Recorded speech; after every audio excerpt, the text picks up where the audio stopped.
인천 도림초등학교 릴레이 낭독 18번째. 안녕하세요. 5학년 3반입니다. 저희 반이 오늘 낭독할 책은 한윤섭 글, 백대승 그림, 푸른숲 주니어 출판사의 서찰을 전하는 아이입니다. 이 책은 5학년이 2학기에 온작품으로 함께 공부하는 책인데요. 한 아이가 돌아가신 아버지를 대신해 서찰을 전하는 과정을 그린 책입니다. 조선 후기 동학농민운동을 소재로 조선 역사의 한 부분을 알 수 있는 책입니다. 저희 반이 낭독할 부분은 10번째 주제인 행복, 처음 써본 말인데 지금까지 행복이란 단어를 사용해 본 적 없는 아이가 서찰을 전해야 할 상대를 알아서 행복하다는 표현이 인상 깊습니다. 그럼 5학년 3반 학생 전체가 참여한 낭독을 들어보실까요? 행복 처음 써본 말. 아침 저녁으로 찬바람이 불었다. 나는 열흘이 넘게 양반집에서 지냈다. 김진사 어른은 나를 가까이 두고 노래를 듣고 싶어 했다. 매일 타령 하나를 부르고 분양을 받았다. 좋은 음식에 좋은 잠자리까지 얻었고 가진 돈도 20냥이 넘게 되었다. 처음 수원을 떠나올 때 가졌던 돈보다도 많아진 것이다. 대가를 치르며 한자의 뜻을 알아낸 게 잘한 일이 되었다. 그 대가 덕분에 좋은 일이 생긴 것이다. 게다가 내가 부르는 노래에 정말 약이 들어있는지 김진사 어른의 건강이 갈수록 좋아지고 있었다. 나는 양반집에 있는 동안에도 매일 주막으로 나갔다. 하지만 아직 피놀이를 아는 사람은 만나지 못했다. 그래도 주막에 가면 세상 돌아가는 소식을 들을 수 있었다.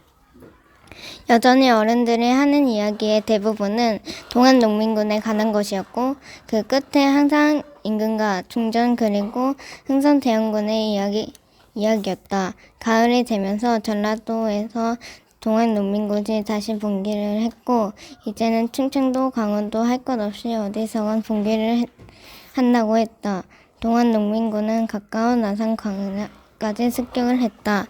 다행히 같은 아산 땅이지만 공세리까지는 싸움이 미치질 않았다.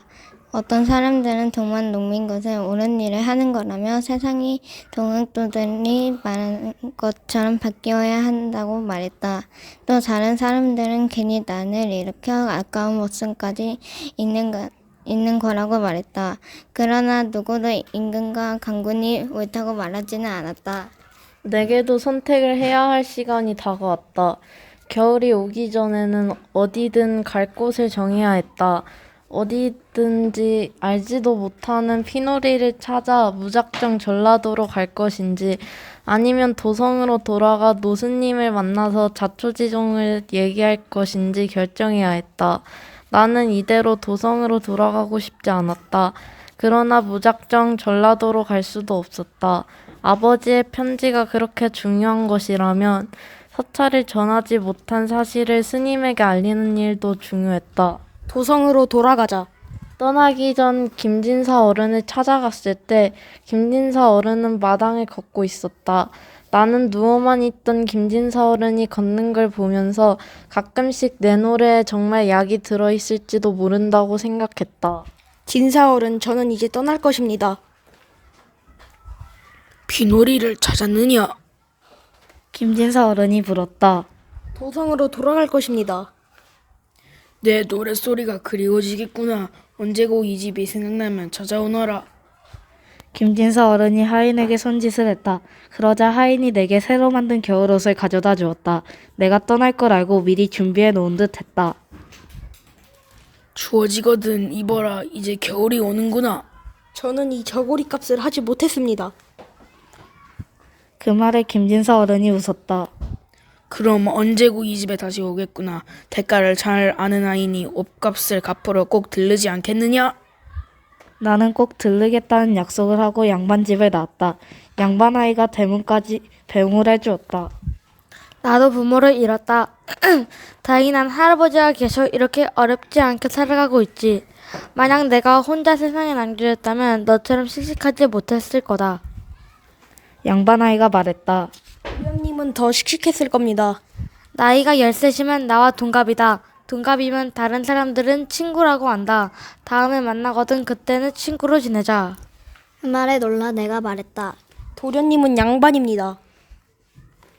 아니다, 나도 친구가 생겨서 좋다. 이제 차츰 세상도 그렇게 바뀔 거라고 하더라. 양반 아이가 환하게 웃었다. 나도 따라 웃었다.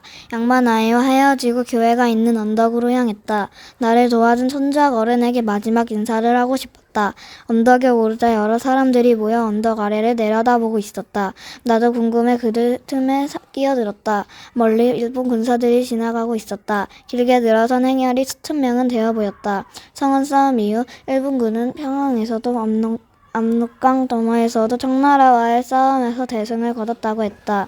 이제 청나라 군대는 조선 땅에서 완전히 쫓겨난 것이다. 그런 이유 때문인지 일본 군사들의 모습이 더 의기양양해 보였다. 언덕 위에 있던 사람들이 일본 군사들을 보면서 저마다 한마디씩 했다. 일본 군대가 공주로 간대. 동학 농민군이 전라도에서 공주 쪽으로 올 거래. 결국 또 일본 군대가 나선 거야. 동학 농민군의 수도 만만치 않다던데 전라도를 거의 다 점령하고 도성으로 간다고 하니 그 세력을 알만하지. 그러게 녹두 장군의 기세가 만만치 않은 모양이야.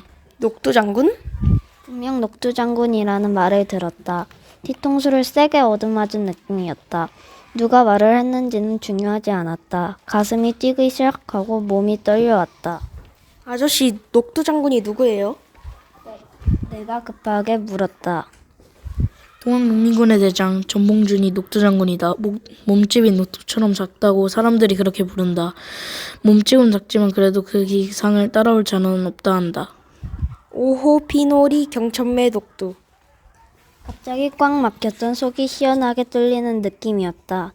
드디어 알게 되었다. 서찰에 쓰여있는 녹두는 그냥 녹두가 아니라 녹두 장군을 부르는 말이었다. 아버지의 말대로 한 사람을 살리고 세상을 살린다고 했으니 녹두 장군을 가리키는 말이 맞았다. 좋은 세상 만들겠다고 동학 농민군이 일어났으니 세상을 살린다는 말도 맞았다. 드디어 찾아냈다. 서찰의 주인공은 녹두 장군이었다. 이제 피놀이가 아니라 녹두 장군을 찾아가서 아버지의 서찰을 전하면 된다. 사찰이 어떤 내용이든 중요하든 안 하든 그건 상관없었다. 공주로 동학농민군이 온다니 녹두 장군도 그쪽으로 올 것이다. 드디어 아버지가 못했던 일을 마무리할 수 있게 되었다. 아이야, 아직 떠나지 않았구나. 그때 천주학 어른이 나타났다. 아직 피놀이를 찾지 못했니? 피놀이는 못 찾았지만 가야 할 곳은 찾았어요. 저는 공주로 갑니다. 거기는 지금 갈 수 없단다. 저기 저 군사들을 봐라. 공주로 가는 군사들이다.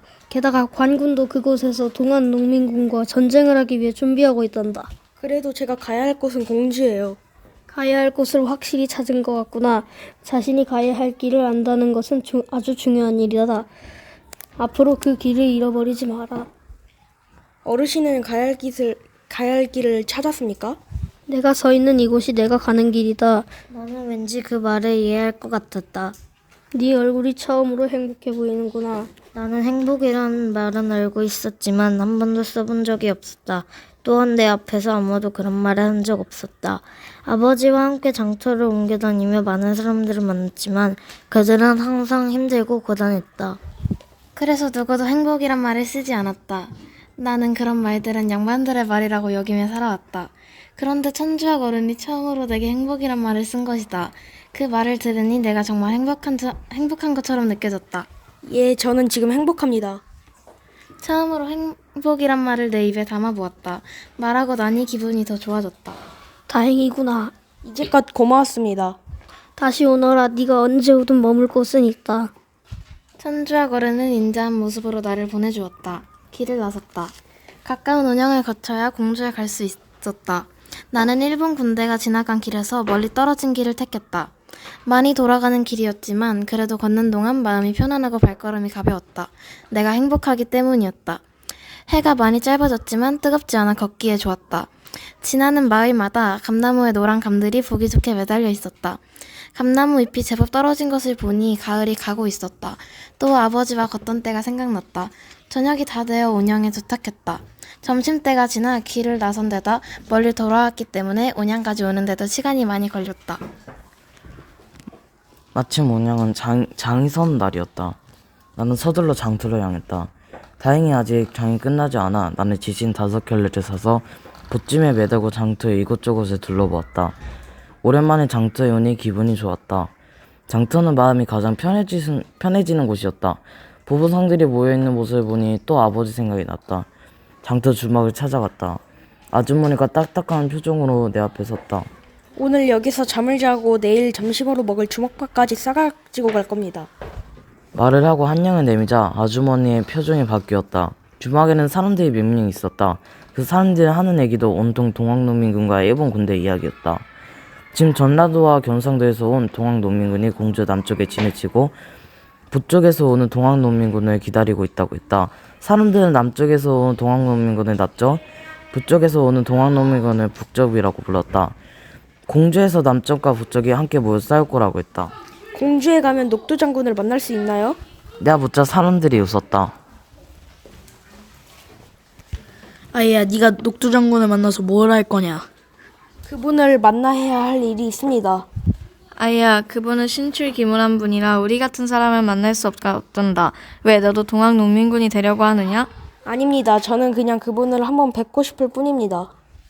이제 알겠다, 아이야. 너도 녹두 장군의 목에 걸린 돈이 욕심이 나는구나. 나는 그 말을 선뜻 이해하지 못했다. 녹두 장군 목에 돈이 걸려 있다니 그게 무슨 말이에요? 동학교 우두머리 전봉중 총대장에게 현상금 1000냥이 걸려있다는 말이다. 전봉중 총대장을 잡아오거나 관군에게 알려잡는 것을 도와주면 나라에서 1000냥을 준다고 한다. 너도 녹두 장군을 팔아 돈을 벌고 싶어 그러는구나. 그 말을 듣는 순간 모든 의문들이 실타래처럼 풀렸다. 아버지가 내게 왜 그 사찰이 중요하다고 했는지를 이해가 되었다. 슬프도다. 피놀이에 사는 경천이 녹두 장군을 파는구나. 이제 모든 것이 분명해졌다. 노선님이 훗날 정봉주 대장에게 일어날 일이 미리 알고 아버지를 시켜 알리고 싶었다는 것이다. 다행히 녹두 장군이 아직까지 동학농민군을 지휘하고 있으니 경찬이나 사람이 아직 녹두 장군을 팔지는 못한 것이다. 그렇다면 언젠간 녹두 장군을 팔게 될 거란 뜻이기도 했다. 하루빨리 서찰을 전해야 한다. 딴다리에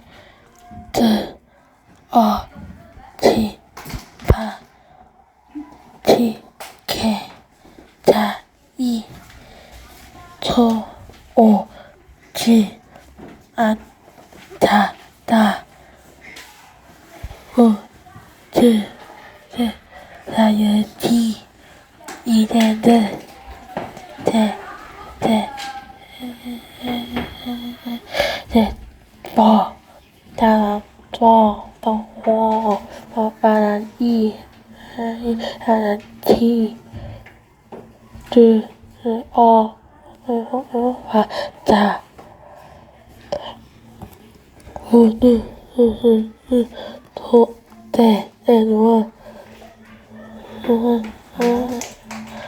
이또 아노티 생각이